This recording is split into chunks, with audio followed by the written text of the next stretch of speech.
Welcome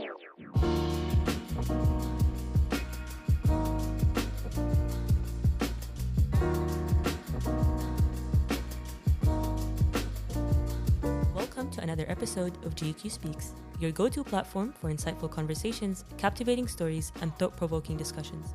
GQ is a series of experiences, and we're just making sense of that as we go along. That is what we're doing here, one conversation at a time. So sit back, relax, and let's dive into our episode.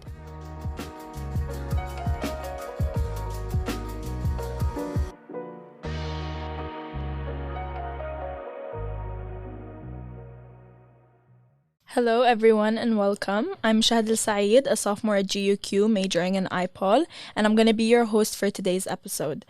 Joining us today are three students who've journeyed to different corners of the globe for their study abroad experiences. We have Raed Asad from class of 2025 and Kaltham AlSubaey also from the class of 2024. Let's have everyone quickly introduce themselves to the listeners. Okay, hi everyone. I'm Kaltham AlSubaey. I'm a senior and I'm graduating this year. I'm a CULP major and I went to study abroad in London at SAOS. Hi, my name is Raed Asad. I'm a third year right now at Georgetown, and last semester I was in DC, and I'm an IPOL major, minoring in history and doing a CAS certificate. So before we dive into everyone's semester abroad experiences, let's do a quick overview for our listeners about the various study abroad opportunities that are available here at GUQ. So typically during their junior year at GUQ, students get to choose a semester to study abroad, either spring or fall. So the popular choice by demand is our main campus in DC, followed by our campus in Italy, both of which are covered by GUQ's financial aid package. And on the other hand, students can also venture off to the beaten path to independently explore other destinations like the UK, Japan, or Korea. And in this case, it's completely up to the students' ability to research and plan to facilitate an enriching experience for themselves. There have also been instances in which students have studied abroad for an entire year as opposed to a singular semester. But of course, our Hoyas can't wait to come back to GUQ's close community, the place where we all take pride in calling our homes. So with that being said, let's dive into today's discussion on studying abroad experiences. So let's get started with you guys on a personal note. Why did you guys decide to study abroad in the first place and leave your comfort zone? Walk us through what exactly sparked the decision. Okay, so for me, in the future, I hope to be in diplomacy or in a field of foreign service. So I knew that before I make the decision of where I wanted to work, I had to experience living abroad and alone for the first time. And I also just had the urge of being independent and trying to see who I was outside of the comfort of my family and the country I've grown in my whole life. Yeah, so the reason why I chose studying in DC last semester is mainly for my career. I'm an IPOL major, and obviously, I'm a U.S. citizen.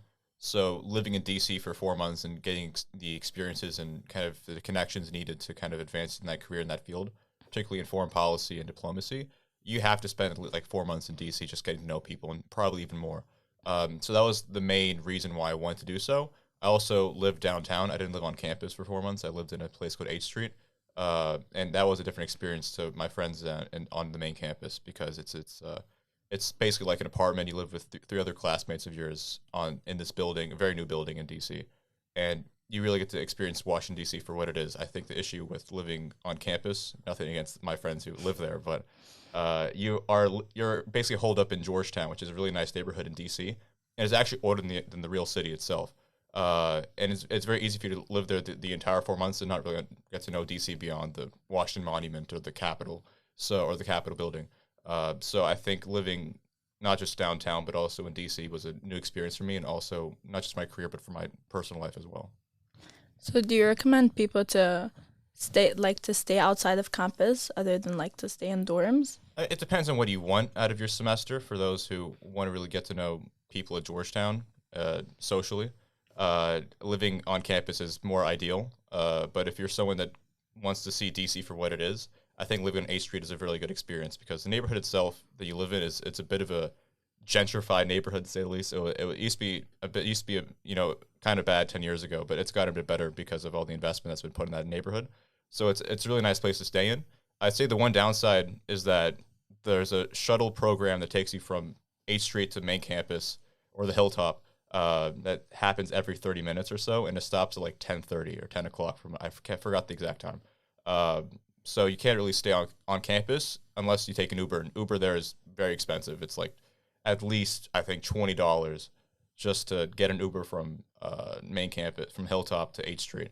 So, it's not ideal if you want to stay on campus for long hours. But if you're someone that just wants to live in a nice apartment, you get your own room. It's a new building. Whereas on the Hilltop, it's different because you have to live in a dorm with other people, and the buildings are much older. I think we've all seen the disasters on Georgetown Hot Mess on Instagram. And it's somewhat true. It's not as bad as what it says it is, but it's still, I'd rather live in a newer building than some of the older stuff that's happening over there. They recently destroyed one of the buildings, Henley Building. They say it's for disability reasons, but also there was an issue with pests in that building. So it's not known for its hygiene, to say the least. So I prefer living on 8th Street. Okay. So both of you guys mentioned your careers. So in the future, when you graduate, would you go back to Washington, D.C. to work there rather than study? And would you go back to the UK to work there? I I actually don't know. I think London is a unique city, but it also can be, living in a city can be lonely. I think my ideal choice would be like Paris because I think culturally it has more to offer.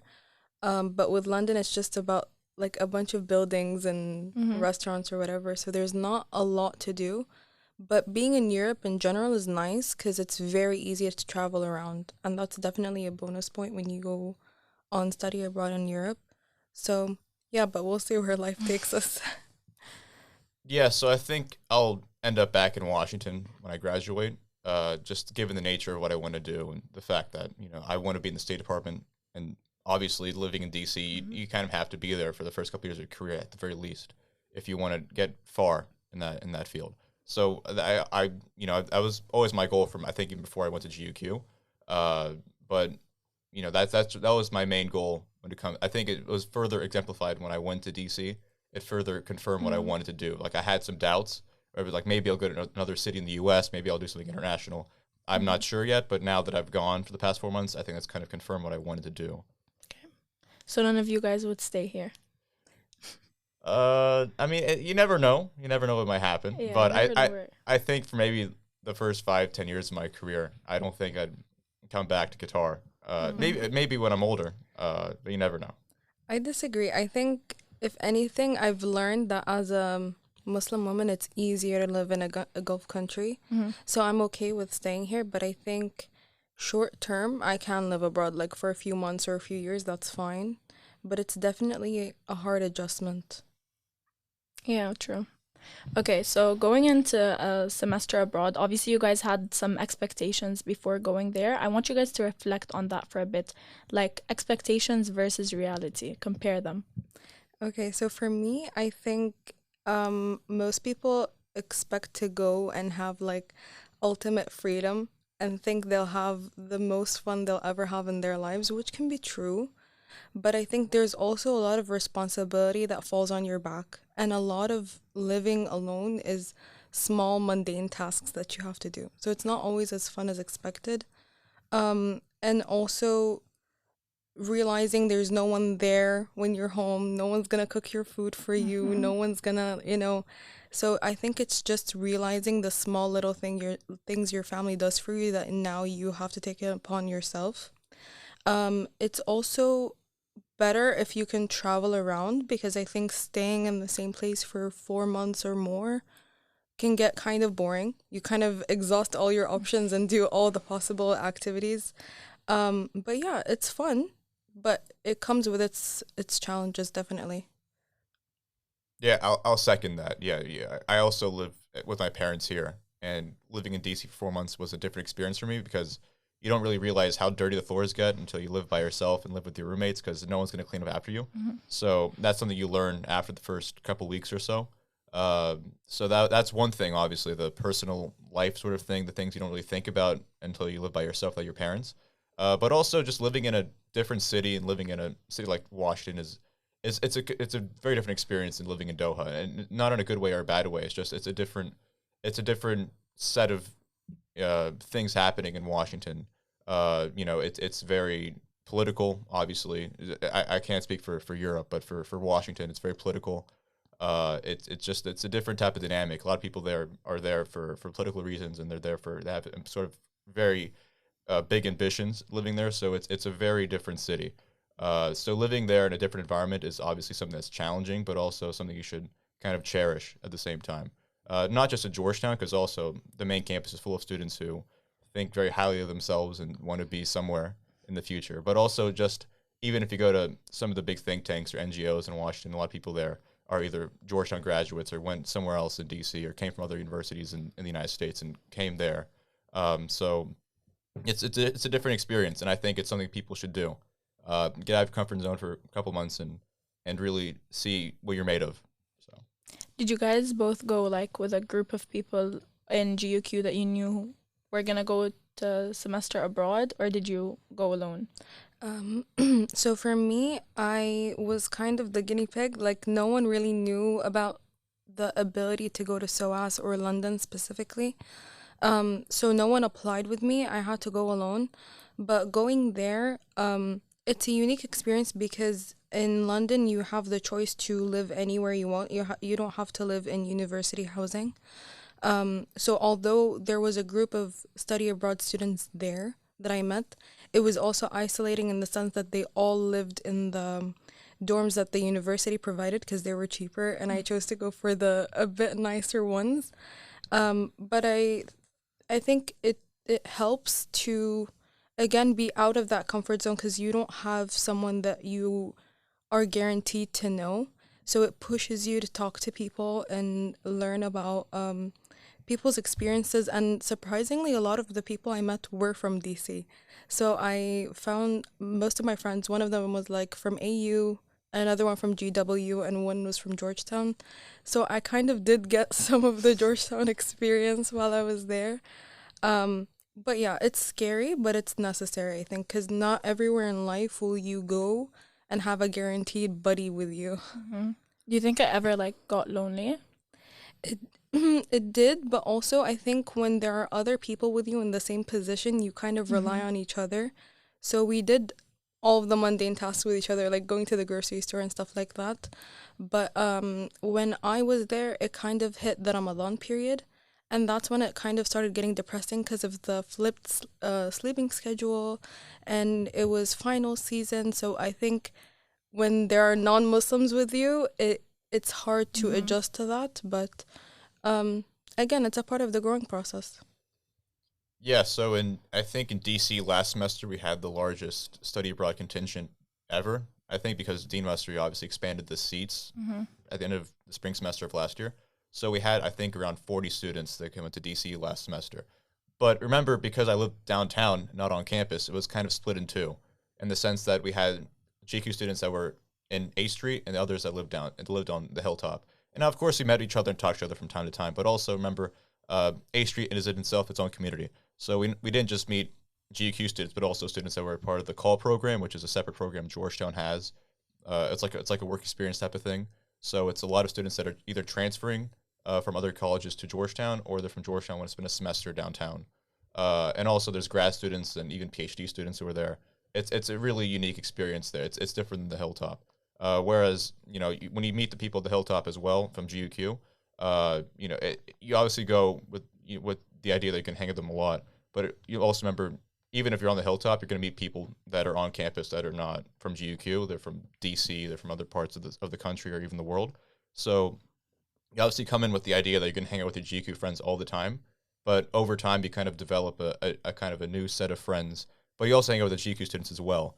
But also, I think it's important for people who are going in the future to keep in mind that it's great to have your GQ friends, but also keep in mind that you should kind of branch out and meet people that are there as well, because of the different types of experiences they'll have as well that will make your experience unique. But no, when it comes to the GQ students I was there, I went with initially.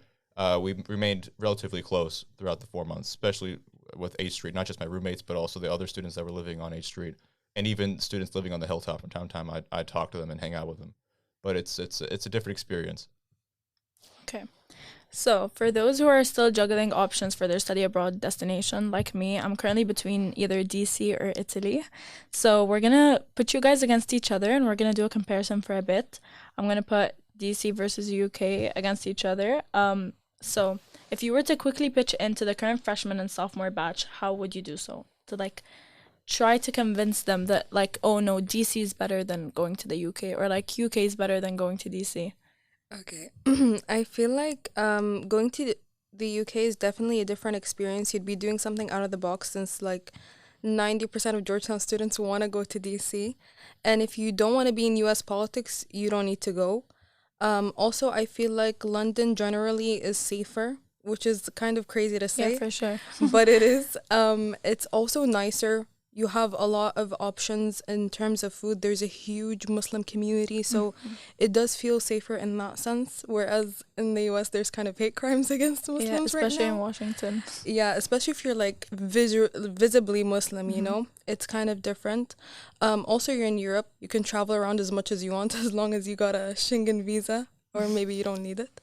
And yeah, it's nice to leave that kind of bipolar like sense of the world of like US being the dominant place to go, and it's nice to see other cultures because London's very diverse, and I think DC is too, but I think the DC culture when it comes to politics is very US centric, Yeah. so it's nice to get out of that bubble since we are in a American institution.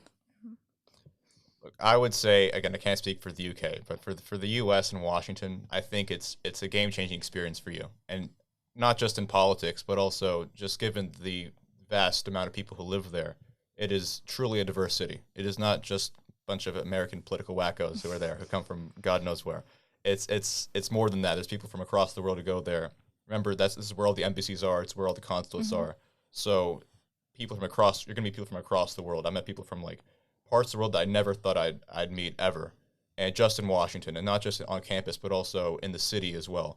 And when it comes to traveling, surprisingly, traveling from DC is pretty cheap, and the reason why is because of something called Amtrak. So you can take a train from DC to Baltimore, and it costs, I think I paid like $10 or something. And then also there's the obvious one, DC to New York. Now I didn't go myself because I already went to New York a couple years prior. But I had friends who took a bus from DC to New York and went there for a couple of days, and they had a blast, and they still talk about it to this very day. And not just that, but there's other cities that you probably wouldn't visit unless you go there, like Atlanta, for example. I never thought I'd ever visit Atlanta, Georgia, but I went there just for a weekend, and it was a really fun experience for me. So, you know, and that's just with airline tickets as well. Now, I had a friend who's very good at finding cheap tickets, but I'm sure there's a way around it as well when it comes to traveling. And domestically in the U.S., it's not that expensive. So in terms of traveling, it's really good. In terms of diversity, it's very good. In terms of education on campus, I would say that the diversity in curriculum is very diverse. You just by going on my Axis and looking at the campus, the course schedule for the main campus courses is insane because there's so much that they have, not just in foreign policy or in politics, but also in things like painting and criminology and sociology and psychology and things that you can't really take at GUQ because obviously GUQ is a smaller campus, so the courses are more centered around politics and culture and that sort of thing. But going to DC, you can take courses that you never really would imagine you take, and not just on U.S. politics, but on things like European politics, Asian politics, South American politics, or culture, or in criminology, sociology. These sorts of different types of subjects that you might be interested in, but you can't really take at GUQ. So I'd say that in terms of academics, it's very good. And in terms of just living in the city itself, obviously crime's an issue in DC. I'm not going to sit here and pretend DC is a safe city. But if you're going to live on the hilltop, Georgetown's actually a pretty safe neighborhood as far as, in terms of statistics, in terms of living there. You're not really going to get mugged if you walk down the street. Now, if you live downtown, and here's the thing about crime in the U.S., crime is very local based, so you can be in a really nice block, and then 2 blocks down, it's very bad. It's just the nature of how U.S. cities are. So, for example, where I lived, 8th Street, it's actually not that bad. But if you go down the bridge and go down maybe 10 minutes, you're in a bad neighborhood. So, it's just you have to be kind of conscious and wary of where you are. But I think it's the same in London as well. I don't think London, obviously London has its safe places and its bad places, and I think every city is like that. Any sort of major city, especially in the West, is like that, where there's some really good areas and some really bad areas, and you kind of have to have the local knowledge of where to go and where not to go.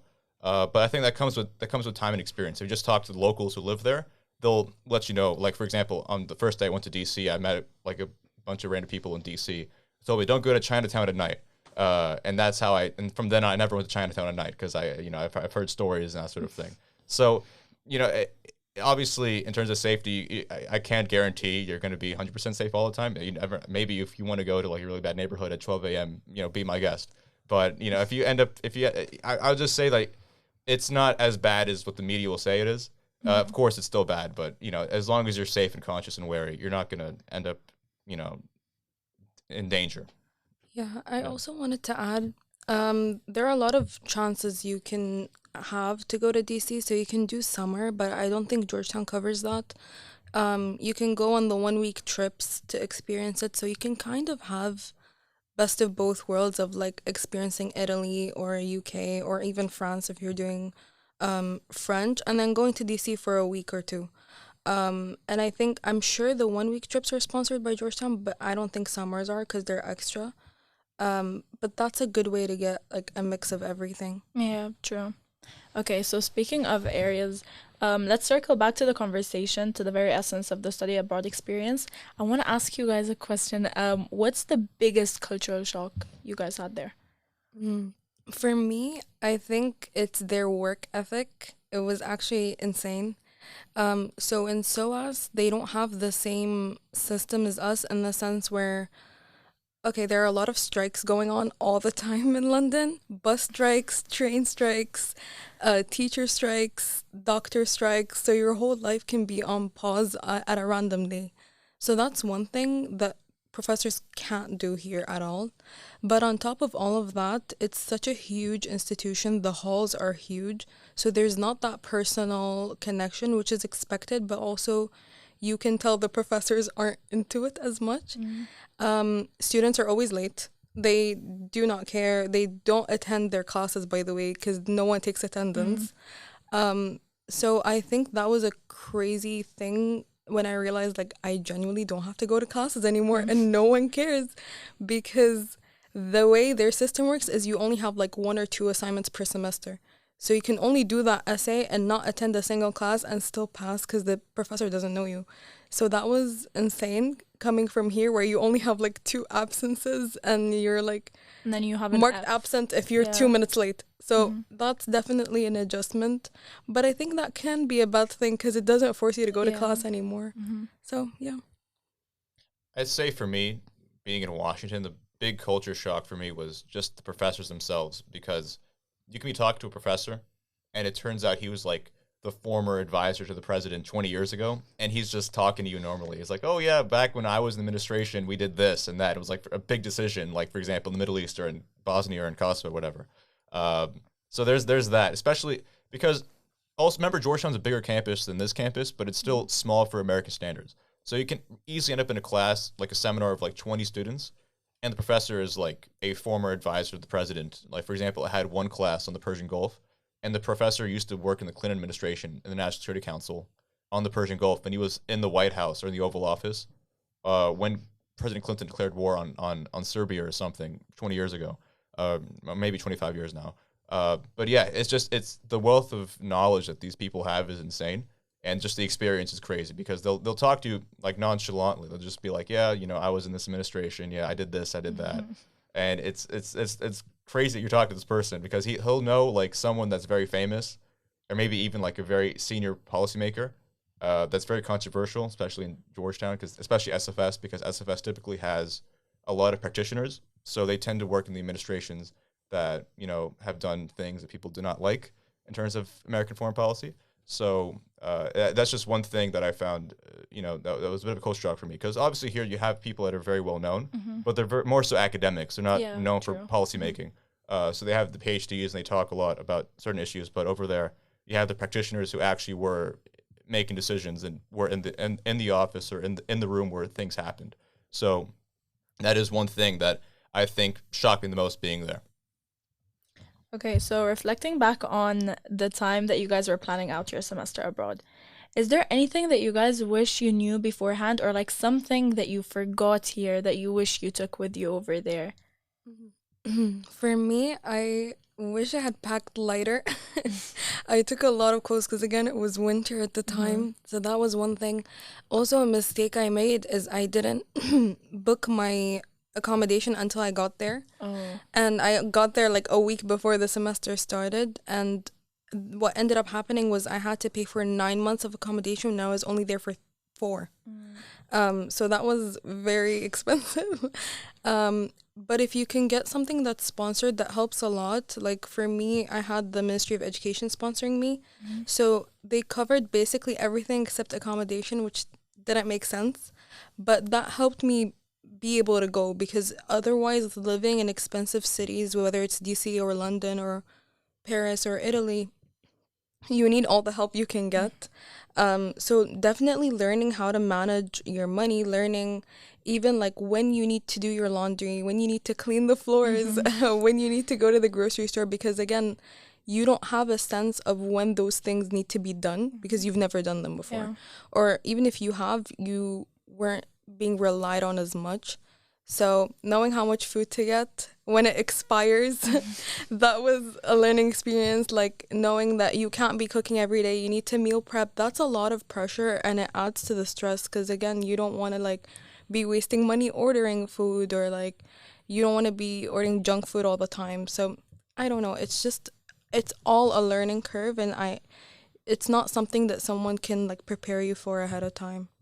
Yeah, I'll second all of that, especially living on A Street because it's an actual apartment. Whereas on Hilltop, you can get away with not cooking because there's Appy's, there's Leo's, there's these restaurants on campus, and you have the meal supply program, so you can just kind of use it and get away with not cooking. And you don't even have a kitchen anyways, so I don't know how you'll cook anyways. But on 8th Street, it's different because you have your own kitchen and refrigerator, so all the issues that were mentioned earlier actually happen. So you don't really think about that through. You know, when you go there, it's like, oh, I care what am I going to do in DC, what am I going to do on the White House, whatever. But you don't really think about, oh, when should I clean my floors? When should I do my laundry? Yeah. When should I throw out the expired food? Which has happened many times. So there's that. And then one thing I regret doing is not learning how to cook. I got away with it because my roommate is very good at cooking. But, you know, that's one thing I should have done. And I think if I went back in time and did it all over again, I probably would cook more and be more conscious of my time. Because you don't really think about balancing school, work, personal life, all that until you're actually there, especially when you live in an apartment. So it's a different experience, and which is why it's important for you to do it. Because it's one thing for you to say, but it's another thing for you to actually go and try to balance all 3 things at the same time. When you're young and you're 20, you can kind of do these things. But when you're 25 and there's actual things, you have to balance your budget and your money and that sort of thing. It's even worse as the stakes are higher. So it's better to do it now when the stakes are low, and you can get away with making mistakes. And you can get away with having dirty floors than when you're 25, 26, and you can't cook and you have expired food in the refrigerator. Yeah. It just doesn't, it can't work out the same way in the future. So I'd say that's the one thing I would have done. So if I had to talk to freshmen and sophomores who are still choosing today, I would say that before you go, you have to kind of balance your time wisely and be conscious of your time and say that I'm going to spend one day cleaning and one day, you know, at meal prepping or whatever. Because for me, like I didn't really have a schedule for cleaning the apartment until the end of the semester. Because I think I had a kind of a euphoric moment, eureka moment rather, towards the end of the semester where I was sitting in my room and it was dirty and the floor was dirty and I was like, how am I living like this? I'm living like a slob. So I actually went in and cleaned the entire apartment in the span of 2 hours. My roommates were shocked, like, well, why are you cleaning the kitchen and the living room and all that? And I was like, I can't live like this. I just realized I've lived this for 3 months and it's like, I can't do it. So over time you learn. I'm not like, hopefully you learn, but it's better if you do it in August than in November. So that's all I'm going to say about that issue. It's definitely like a trial run for real life after graduation. And I think maybe the one tip is like be more conscious of what's going on at home. Like learn how to cook, learn how to clean, what things you need and whatever. That way when you go, you already have everything on deck. You have a schedule, you have everything. Because that was an issue for me. Even though I knew how to cook, I didn't know how to clean as well. I didn't know how to do laundry. I didn't know what things I needed to buy and not. So be more present at home. That way when you leave, you know what to do and it's not all new to you. Okay, now I'm scared because I don't know how to cook or clean. Okay, so now we're gonna do a rapid fire game, and basically you guys have to just answer it in one word. I'm gonna ask you a couple of questions. So, favorite spot to hang out in the city? What's it called? I think it was called Seven Dials Market or Chinatown. Chinatown was my favorite place to go. Mm-hmm. DuPont Circle. It's a beautiful neighborhood. Amazing. That's all I'm going to say. I'll write that down. Yeah. Your go-to food option? Ooh, I love Nando's. Every person in London loved Nando's, but also Dishoom. It was like a really popular Indian place there. It was fire. So I'll give you two answers. One, on campus, Epicurean. I hate Leo's. I'm going to die on that hill. People are going to say, oh, why do you hate Leo's? I can't eat that food. It tastes like, I don't know, pigeon food. But Epicurean is better. It's greasy, but it's good. And then in terms of outside of campus, there's a place called Halal Guys. It's very good. I've heard of it, yeah, it's very good. They sell good shawarma and good gyros. My Turkish friends will hate that. The gyros is good. But yeah, it's expensive, but it's good. I mean, in terms of takeout, but again, I think the same issues in London. You have to tip and all that stuff. Mm-hmm. So. Oh, yes, Yeah. I forgot about tipping. Okay, a tradition that you guys would like to bring back to GUQ? I think, let's see. I really liked the Muslim association they had there. I know we have one here, but there it was such like it felt like a sisterhood, which I liked. And they also had a market outside of uni every Thursday, I think, where a bunch of like small businesses would come and sell food and stuff, which we have with farmers. But I just feel like it's not the same because farmers is not like mainly food, and it's like taken over by Qataris and locals. But yeah, definitely something that's for Georgetown students. So there's this club on the hilltop called the Phil Nemosian Society. So what it does, it's like a debate society, but it's more of an open-ended debate society where it's like they have a general motion. There's like different sides of the issue, so it's not like a binary 3v3 or yes or no type of thing. They have, like, for example, we had a debate about the recent Albright issue when trying to renaming the SFS school for Madeline Albright. They had a motion like that, and there were people that were very supportive of it, very against it, but also people in the middle, independent. So I think that's a very good way to kind of talk about certain issues affecting the Georgetown community. So I think if we can do that on this campus, it'll be great. Okay, thank you guys so much for joining us, and thank you so much for your time. I hope our listeners find this helpful. I found it very helpful. I think now I know where I want to go. Thank you so much. Thank you. No worries. We had Thank fun. you. Appreciate it.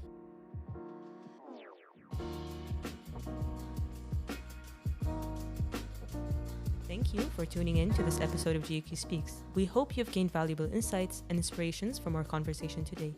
If you enjoyed this episode, please don't forget to follow us on our Instagram page at GQ_speaks, and be sure to leave a review on Spotify to show your support.